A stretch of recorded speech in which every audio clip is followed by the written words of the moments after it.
রাধে রাধে বন্ধুরা, কেমন আছো সবাই? আশা করি ভালো আছো। আমার নাম হচ্ছে প্রসেনজিৎ রবিদাস। বীরভূম জেলা পাইকড় থানার পাশে আমি থাকি।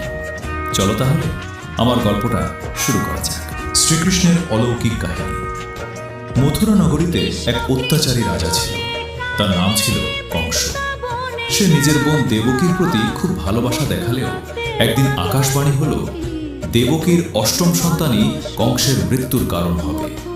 এই কথা শুনে কংস ভয়ে কাঁপতে লাগল এবং দেবকী ও তার স্বামী বসুদেবকে কারাগারে বন্দী করে রাখল। দেবকীর একে একে 7টি সন্তান জন্ম নিল আর নিষ্ঠুর কংস তাদের সবাইকে হত্যা করল। কিন্তু অষ্টম সন্তানের সময় এক অলৌকিক ঘটনা ঘটল। গভীর রাতে বজ্রপাত আর বৃষ্টির মাঝে জন্ম নিলেন শ্রীকৃষ্ণ। জন্মের সঙ্গে সঙ্গে কারাগারের শিকল খুলে গেল। প্রহরীরা ঘুমিয়ে পড়ল। বসুদেব বুঝলেন এই শিশু সাধারণ কেউ নয়। তিনি শিশুটিকে মাথায় নিয়ে যমুনা নদী পার হয়ে গোকুলে পৌঁছালেন। সেখানে নন্দ ও যশোদার ঘরে জন্ম নেওয়া কন্যা শিশুর সঙ্গে কৃষ্ণকে বদলে দিয়ে ফিরে এলেন। গোকুলে বড় হতে লাগলেন কৃষ্ণ।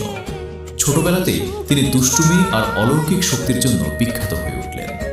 তিনি মাখন চুরি করতেন, গোপীদের সঙ্গে খেলা করতেন আর একই সঙ্গে অসুরদের দমন করতেন।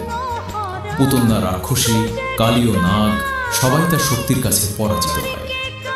যখন কৃষ্ণ বড় হলেন তখন তিনি মথুরায় ফিরে এসে কংসের সঙ্গে যুদ্ধ করেন। অবশেষে তিনি কংসকে পরাজিত করে মথুরার মানুষকে অত্যাচার থেকে মুক্তি দেন।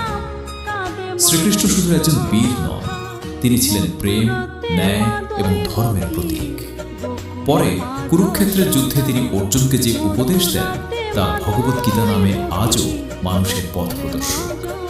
এইভাবেই শ্রীকৃষ্ণের জীবন আমাদের শেখায় অন্যায়ের বিরুদ্ধে দাঁড়াতে হয় আর সত্য ও ধর্মের পথেই শেষ পর্যন্ত জয় হয়।